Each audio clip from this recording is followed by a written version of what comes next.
What's up, horror fans? Pete here from the Lasser Cast, where we talk about all of your favorite horror movies, horror TV shows, and adaptations of your favorite horror books.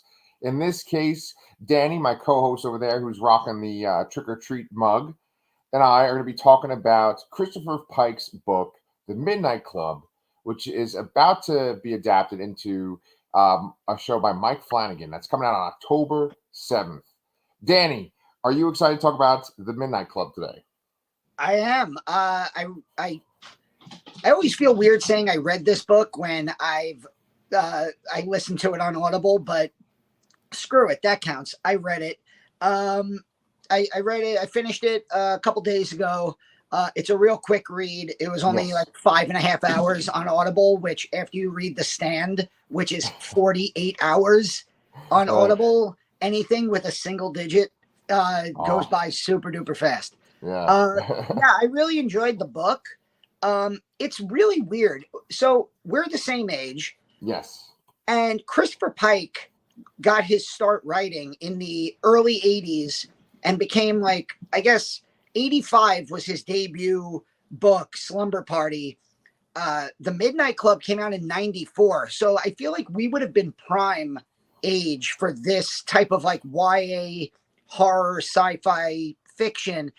And what's weird is I was a massive R.L. Stein Goosebumps fan growing up. Mm-hmm. So, Mm-hmm. what is your connection to Christopher Pike or his work or even R.L. Stein? Like, what were you reading horror wise growing up? That is an excellent question. I saw a tweet the other day where someone said that it seems like the boys in middle school read R.L. Stein and the girls read Christopher Pike. My connection to Christopher Pike exists with just this book alone, and that's it. When I was a kid, I picked up a Christopher Pike book where there was a teenage party going on, and a guy came with a shotgun and just blew away a bunch of the kids, right? Another teenager did that. And I remember reading that and it bothered me like a lot. I don't know why it bothered me so much. So I actually stopped reading it. I never picked up another Christopher Pike book until today. So I've never read any of his books. I am a huge R.L. Stein fan. I've read all the Goosebumps books. I didn't read Fear Street or anything beyond that. I didn't really become like a kind of a mature horror fan until kind of recently. Yeah. So that's my experience. What about you? I'm very similar. By the way, the story you just described sounds like Spencer wrote it or told it in the Midnight Club, but we'll get to Agreed. that in a few minutes. Um, Yes.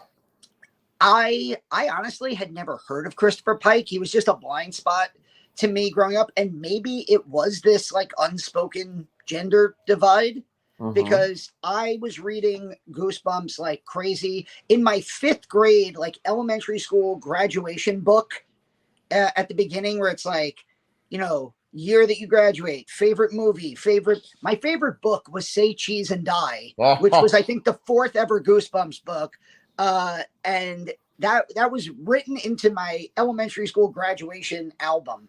So like I grew up loving and like just the covers of the Goosebumps Yes. books were so cool. It felt like I was reading something that looked like a VHS box from the video store. Yeah. And I do kind of find it very interesting. And then, of course, after that, I kind of, as I got older, I started to get more into Stephen King Right. and that. But I do kind of find it interesting that here we are.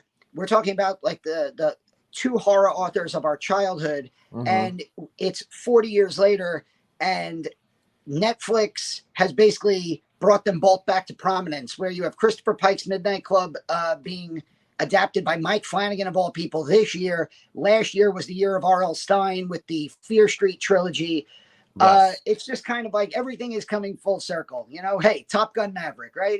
Everything from our childhood is new again.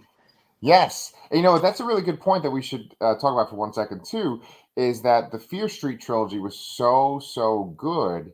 And that was made by someone that was involved with Stranger Things, which was this big Netflix phenomenon.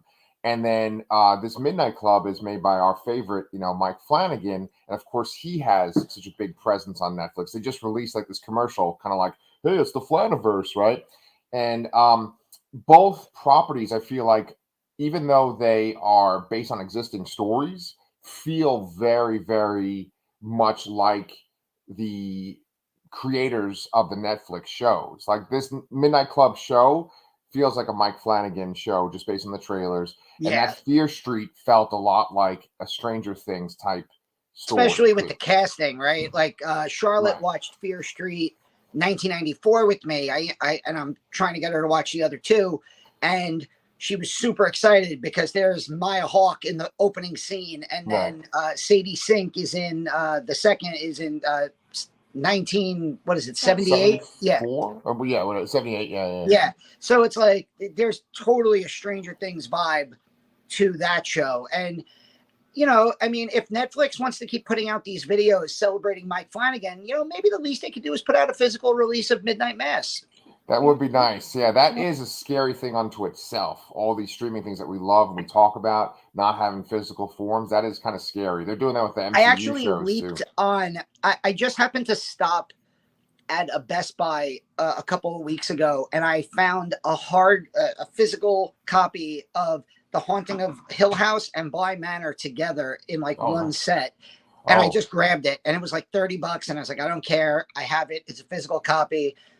So if Midnight Mass and then later on the Midnight Club come out, I'll be there for those two. maybe at a midnight release.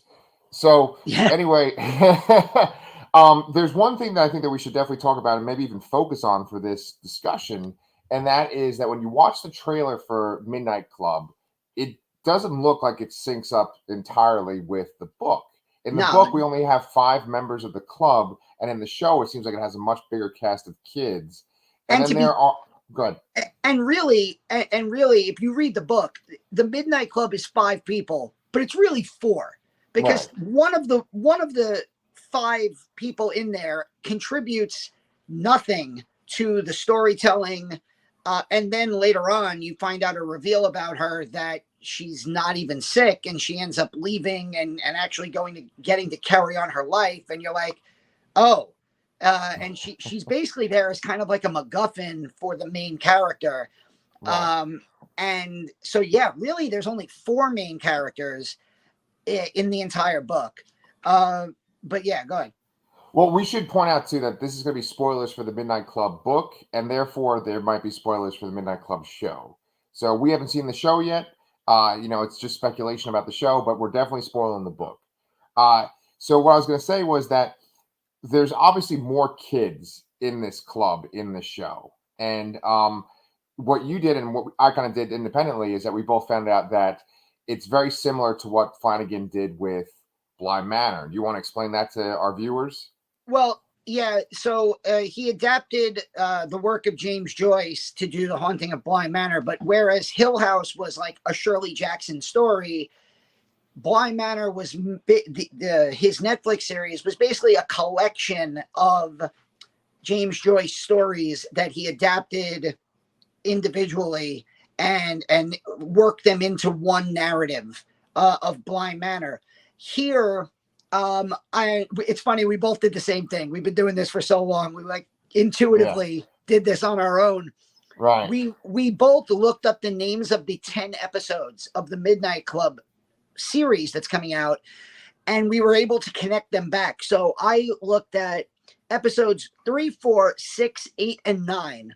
That is literally 5 out of 10. That's half the series are named for, and I'm going to assume based on other YA books written by Christopher Pike between 1988 and 1993.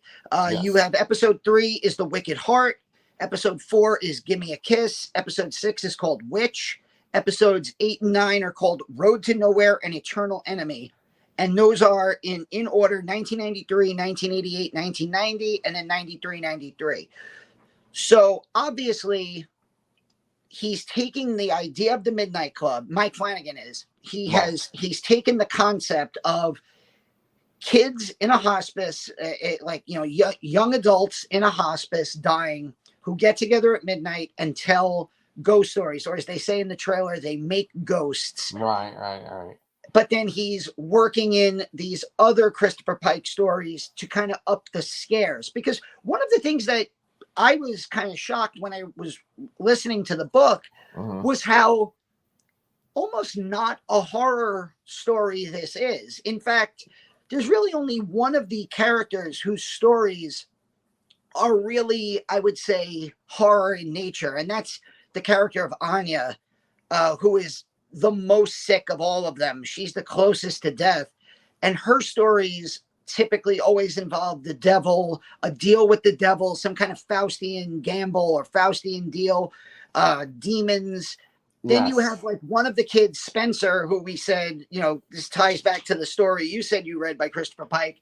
Everything that he does feels like he's writing Columbine stories where, you know, there's a guy or there's a character who decides to take everybody with him when he goes and, burn the world as he's going out. Uh, Yes. and then you have the two really main characters. You have the main character, Alanka, and the secondary main character, Kevin, who in the book, their stories are almost these like sprawling romantic epics. Yes. And there's like hints of the supernatural, and there's like angels, and there's all sorts of supernatural stuff going on, but there's nothing about their stories that are scary. They're just these long, sprawling, almost epic romantic tales of past lives and angels giving up their, almost like what was that movie with Nicolas Cage and Meg Oh, Ryan? I thought about that. Absolutely. City Right? of Angels. City, like, yeah, Kevin's story is very City of Angels. Mm-hmm. Mm-hmm. But then there's like an added like twist, and it goes on, and so I think what Flanagan did was he loved the idea of, you have these kids who are dying, they're Yes. meeting every night, they're telling ghost stories. Let's up the ghost story aspect to it. Right. And so there's 5 episodes that, as far as I could tell, don't have connections to other Pike work. So maybe those are the ones that are closer to the book.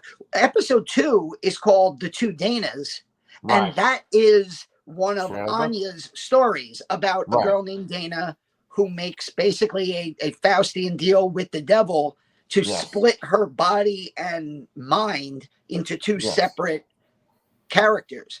Right. So I'm really looking forward to that. I think that's going to be a great episode.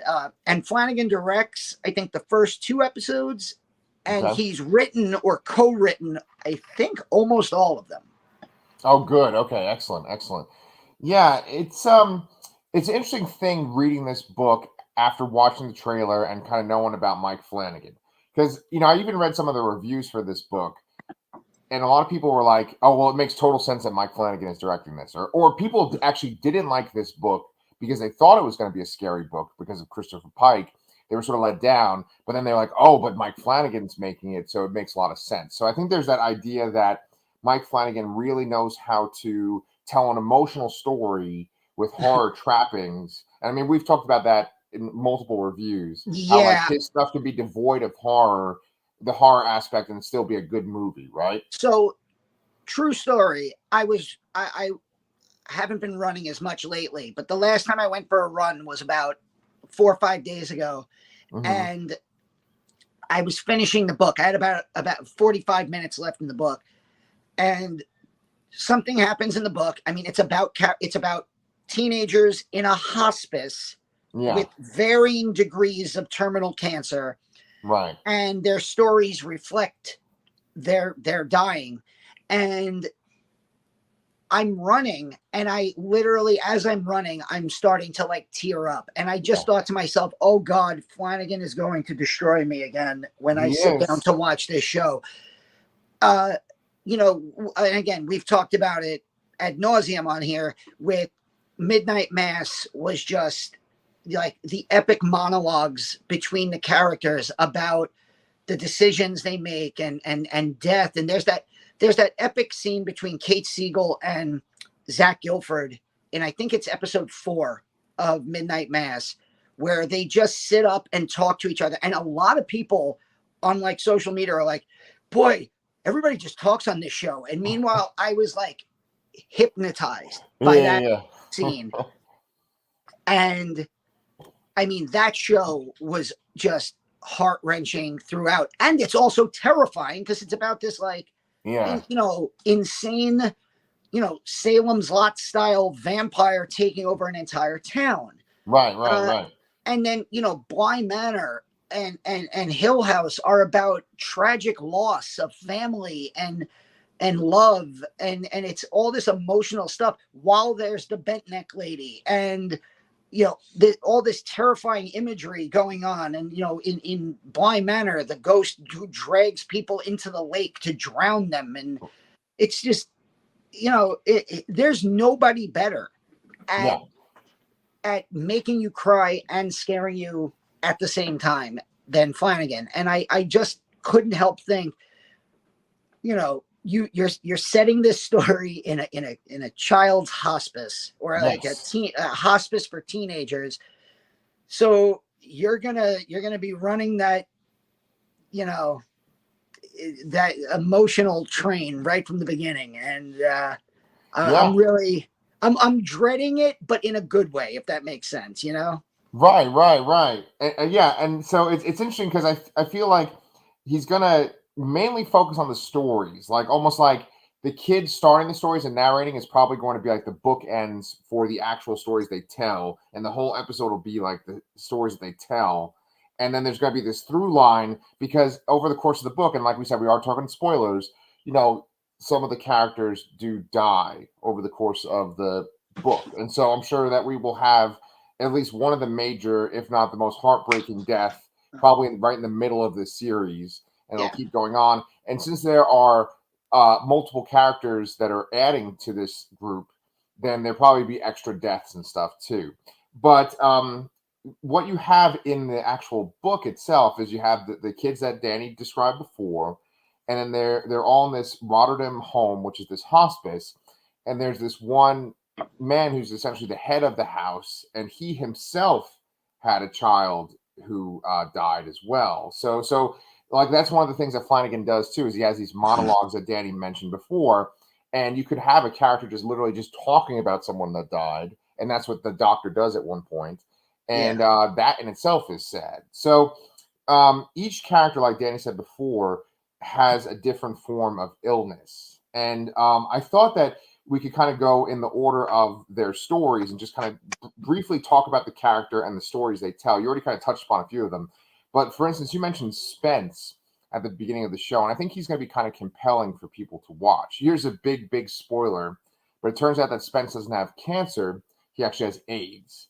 And when this book came out in 1994, it was very controversial to have a male character with AIDS, a gay man or a gay boy, have AIDS, and he is very bitter with the world, and so all of his stories involve like horrible things happening to people, and so I'm wondering, and I'm wondering what you think about this, Danny.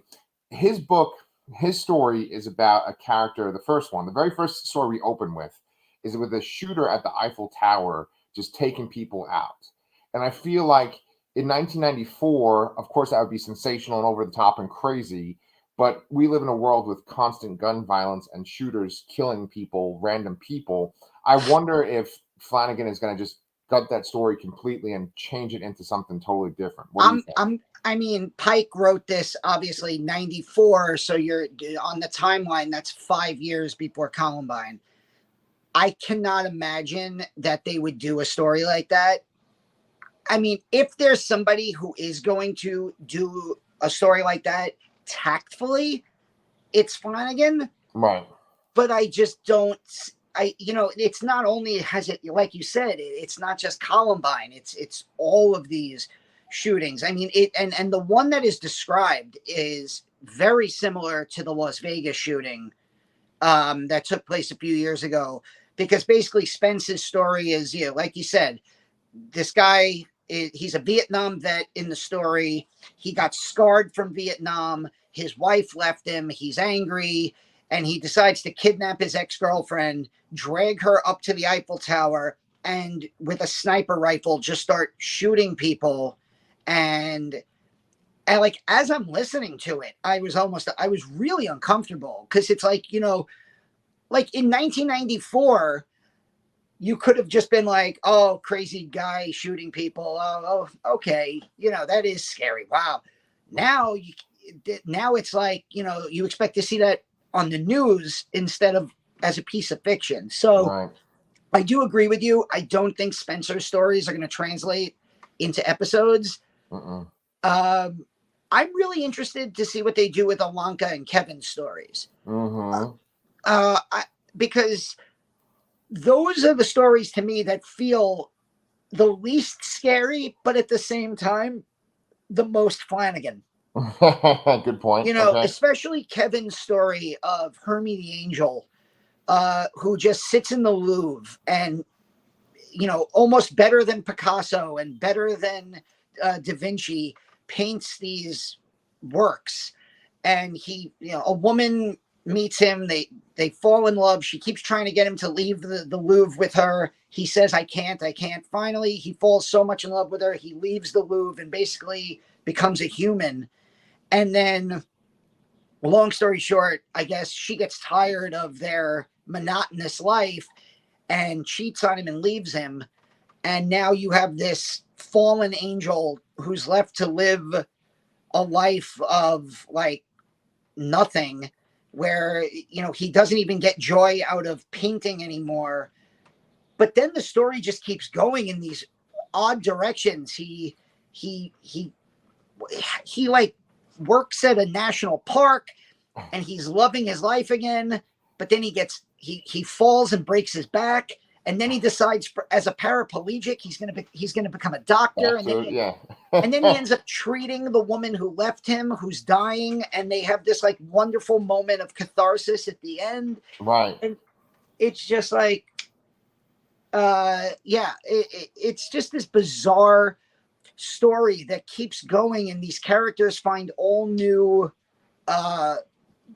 ways to continue to interact with each other. And it felt like that scene in Midnight Mass where you have these characters who, while there is scary stuff going on, they're just going to sit there and have this, 5-minute uncut, dialogue scene about what happens when you die, and it's just, that's the kind of stuff I hope gets put into this series somewhere, Oh, yes. Yeah, I have no doubt that the whole Hermie the Angel story, which is told by Kevin, I have no doubt that that is going to be in this show. And Kevin, we should kind of bring up that he has leukemia, and he is this very charismatic character. Ilanka, the main character, loves him, and he is very talented. He's like a painter, and I believe he was like an athlete and stuff before he had cancer. And he has a girlfriend at first in the story, but the girlfriend is healthy and she comes and visits him. But the idea is that Ilanka and Kevin, once you go further into the book and you reach the end, it's that they might potentially be these reincarnated spirits, and they just keep cycling, right? And I wanted to talk about that particular aspect in 1 second, but there was one thing that I was thinking about while you were talking, which is that there's elements that are in each of these stories and throughout this book. One element is that there are characters that are happy and content in their relationship, and then they choose to cheat on someone, and then that person walks in and literally catches them in bed with someone else. That happens at least twice in this book. Yeah, that happens with Anya in her story. Well, in her actual life. In her real life, right. Good point. And then it happens to Hermie in Kevin's story. Right. And so, I also just want to mention, in the sake of time, I just want to mention that one of the key things that these 5 people come to do in their midnight club, they form a pact where, and I feel like this is going to be a big part of the show. Okay. They come up with this pact, like, look, we're all going to die. We're in a hospice, for F's sake. We all have terminal diseases. We are going to die. How do we let the others know what the afterlife is like? And they come up with a pact that whoever dies first will like give some type of signal to the rest that they are still there in spirit. Right. And the first real moment that you get from this is Anya, who is easily the sickest of all of them. She's the first one to die, and her belongings are gone the next morning, and nobody really knows what happens to them. And Alanka is like searching almost the entire hospice to find her belongings, and she can't. And it's almost like, Anya hid them or did something to those belongings to create that message to the rest of them that we have, there is something, I'm still here in some way. And I feel like that's going to be a big part of the series, because that could be, we see in the previews, we see a lot of, ghosts and a lot of haunting is going on. So I feel like that's going to be a big part of like the characters who die coming back to almost haunt the people that are left behind. Yes. Yeah. Yeah. I mean, there's so much that Flanagan can work with, and it's interesting because like this book seems so different from what I've read about Christopher Pike. And when I did research into this book, there wasn't like the usual quick, oh, here's a breakdown, this is the inspiration. I mean, I go to Wikipedia a lot when I do research for our shows and stuff like that. And there wasn't really an entry about this book. I had to kind of glean stuff from reviews and things like that. But it's interesting because like with Christopher Pike, I feel like he probably got kind of pigeonholed at one point, like R.L. Stine, to kind of always include certain trappings in each of his books because his readers would come to expect it. And I think that one thing that is so different from his work and like the Goosebumps stuff that we read, which is obviously for younger kids, is there's like a lot of like sex and stuff in his books, right? There's like teens having sex. There's no graphic description of sex, but sex does play a big role in this story. People like make love and stuff, right? And then what's interesting about this book too, on two levels, is that there's a lot of description of like ancient times. There's a lot of description of people living in other countries. There's multiple people that are in France at some point. France, right? India. There's a lot of like, somebody even asks Alanka, like, how do you know so much about the Vedas, which are the holy books of Hinduism? How do you know so much about this? And she's like, oh, well, it's a past life story. So I guess, I picked it up along the way. Right. And so like with them going to other countries and this past life stuff, I feel like this is not what Christopher Pike, for me, like Christopher Pike always just kind of seemed like, I know what you did last summer, even though he didn't write that book, but like, that's kind of like his thing, like that sort of teenage murder mystery kind of thing. And so this seems so different. And I wonder if this for him was like a special project that was very different. And one of the things I like about this book so much is that you have characters that haven't lost their virginity yet, that are like, they're going to die before they can experience life. And so they're telling these stories about traveling to other countries and having lovers and stuff. So that's a really interesting dynamic. And I think the show will probably play with that too, of this idea of, yes, I'm dying before I can do anything with my life. This story is making me feel like I can kind of touch that. And then ultimately, I'm going to even die before I have the chance to experience it. So real bittersweet stuff. But, it's in the hands of a master. So there was one last thing I also wanted to bring up too, and then I want to hear some more of your thoughts. But like the fact that Alanka and Kevin might be like reincarnated spirits sort of going throughout time, I'm going to digress and talk about comics for a second, but two superheroes, and we're going to see one of them in Black Adam, Hawkman. Hawkman and Hawkgirl have this very convoluted history and origin where essentially they find each other, they fall in love, and then they both are murdered, and then they're reincarnated. And this has been going on since ancient Egypt all the way up until modern times. And so there's like there's a Wild West Hawkman, and there's like a Private Eye Hawkman, right? And I just kept thinking about that when I was reading this book, and it made me wonder, were there comic book writers that were inspired by Pike? Was Pike himself a comic book writer and he got some ideas like from that? It's kind of an interesting thing. But we'll see. If you guys like my comic book stuff, by the way, me mentioning comics, you go to my other channel, Comic Books Transformed. But I just kept thinking about, I really, truly do love that idea of two lovers sort of coming together and then getting killed and having to be reincarnated and finding each other again. I really like that concept. And one of the best parts of that whole concept was that the man in one of the stories, in one of the past life stories, basically says, "You've been cursed. You have this burden on you. I want to take some of that burden on me." And I'm like, that's one of the most fucking romantic things I've ever heard in my life. You Yeah, know? it really was a book that I was not prepared for, because maybe I went into the book thinking, oh, this is going to be a Mike Flanagan horror series on Netflix. I can't wait to see, how scary these stories are. And then it's like, with the exception of really like two stories, most of them are, like we said, they're these like sprawling historical romantic epics of fallen angels and ancient love and reincarnation, and you're just like, oh, this is something very different. And it's set in like the real world horror of a teenage hospice. Like that, there's nothing horror movie about that. That's just horrible. You have these effectively 16 to 20-year-old kids who are sitting around waiting to die. I did love the idea that the doctor, so like in the preview for the series, they make it seem like the kids are sneaking out of their rooms and go and doing the midnight club. Right. In the book, the doctor is like, look, I love that you're doing this. Here, let me give you the nicest room in the building. Let me give you this big gorgeous study, and you guys can use that every night at midnight. And then he actually talks to the kids about the stories they tell.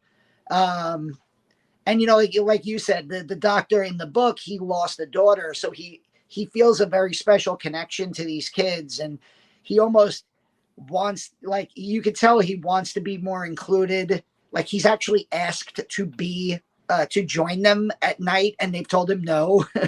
So I'm really interested to see if Heather Langenkamp is the doctor, because obviously, if you haven't seen the trailer for the show, Nancy Thompson from A Nightmare on Elm Street, the great Heather Langenkamp, is she's portrayed to be the head doctor. And I'm really excited to see what role she has.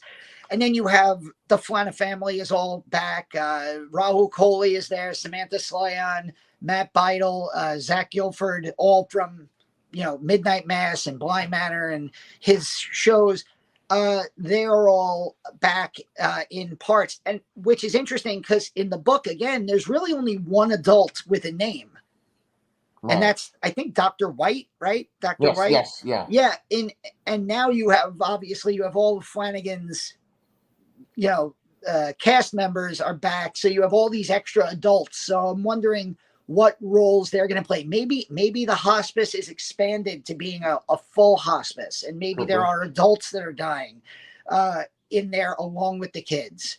So yeah, I'm just, we give Flanagan a free pass to do whatever he wants, because we're just that confident that it's going to be fantastic. So I'm really excited to see what he does with this. Oh yeah.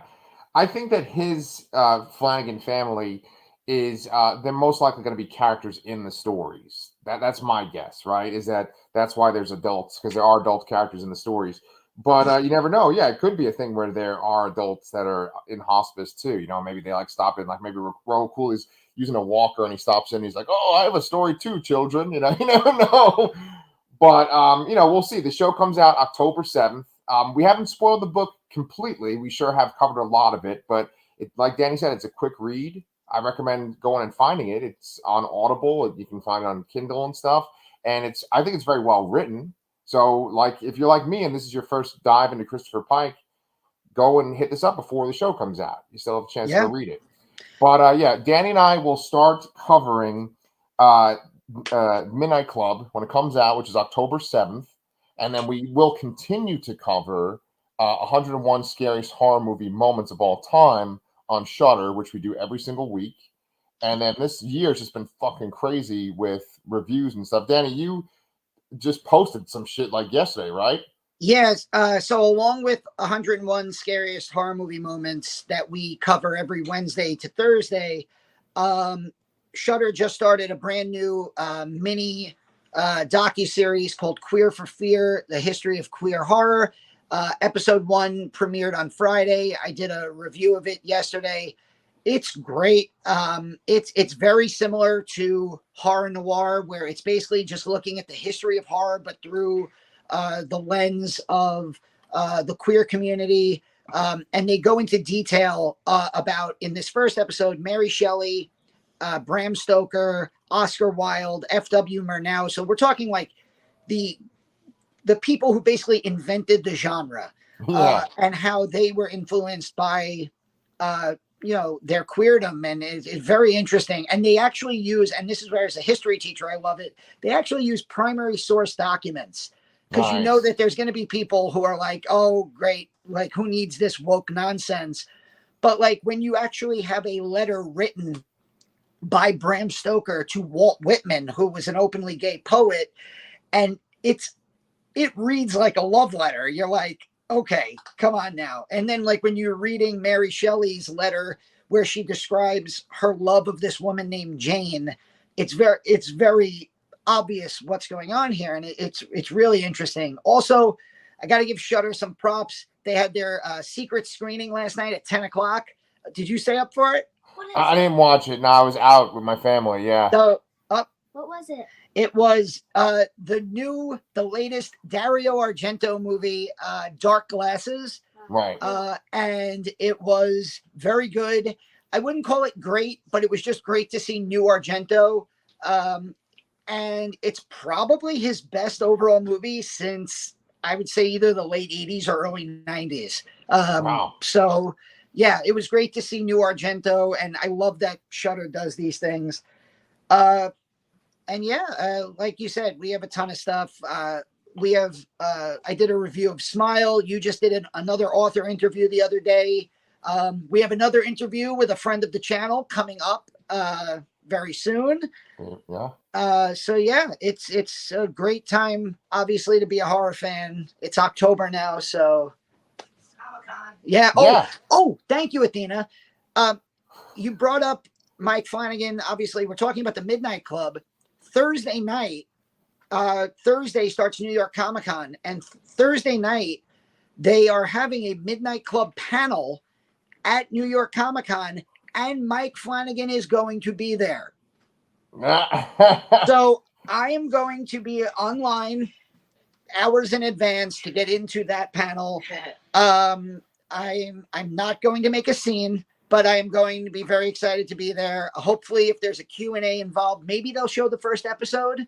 I'm hoping. Typically, they do things like that. They do. They have an extra Thursday if you want to fly in. Oh, no problem. Yeah, my teacher's budget, I'm on it. Yeah, let's go. Yeah. Yeah. But yeah, so that's Thursday night. I'm super excited. I even tweeted at Mike Flanagan. I was like, it's listed that you're going to be there for this. And he's like, oh yeah, I am. He's like, I don't have any meet and greets or photo ops, but I am going to be there and I will interact with fans. And I was like, You were like, interact with fans? What? Yeah. yes. So Oh, that's going to be awesome. That's going to be very exciting. I hope to be in the same room with him on Thursday night at Comic-Con.